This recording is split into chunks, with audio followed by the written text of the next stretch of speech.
গোপন খবরের ভিত্তিতে ধর্মনগর মহকুমা বন আধিকারিক এবং ধর্মনগর রেঞ্জারের যৌথ অভিযানে ধর্মনগর মহকুমার আনন্দবাজার এলাকা থেকে মাল বোঝাই গাড়ি সহ 20 লক্ষ টাকার কাঠের টিম্বার আটক করে বন কর্মীরা। জানা যায়, বৃহস্পতিবার রাতে ধর্মনগর মহকুমা বন আধিকারিক অশোক কুমার এবং ধর্মনগর রেঞ্জের রেঞ্জার সুপ্রিয় দেবরাতের কাছে গোপন খবর আসে আনন্দবাজার এলাকা হয়ে গাড়ি বোঝাই অবৈধ কাঠ পাচার হবে। সেই খবরের ভিত্তিতে দলবল নিয়ে আনন্দবাজার এলাকায় অভিযান চালান বন আধিকারিক এবং রেঞ্জার। তখন একটি মাল বোঝাই গাড়ি আসলে গাড়িটির পিছু ধাওয়া করে বন কর্মীরা। তখন গাড়িটি আনন্দবাজার তীর্থই সড়ক ধরে এগোতে থাকে।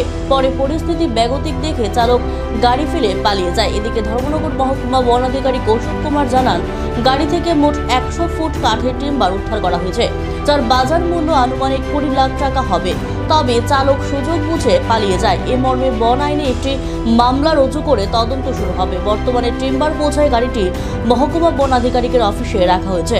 এই কাঠ পাচারের পেছনে সক্রিয় প্রভাবশালী চক্র রয়েছে, যা গুড়িয়ে দেওয়া অনেকটাই চ্যালেঞ্জের।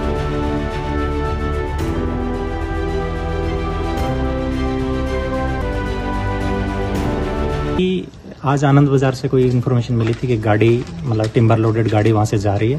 उसके बाद हम स्टाफ को लेके वहाँ गए और हमने एक जो योद्धा व्हीकल है वो पकड़ा है।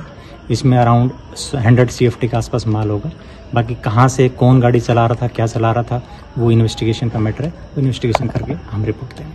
अच्छा सर, कोई गाड़ी जो चला रहा था किसी को मिला क्या? कोई नहीं मिला। वो शायद जब स्टाफ पहुंचा तो शायद छोड़ के भाग गया।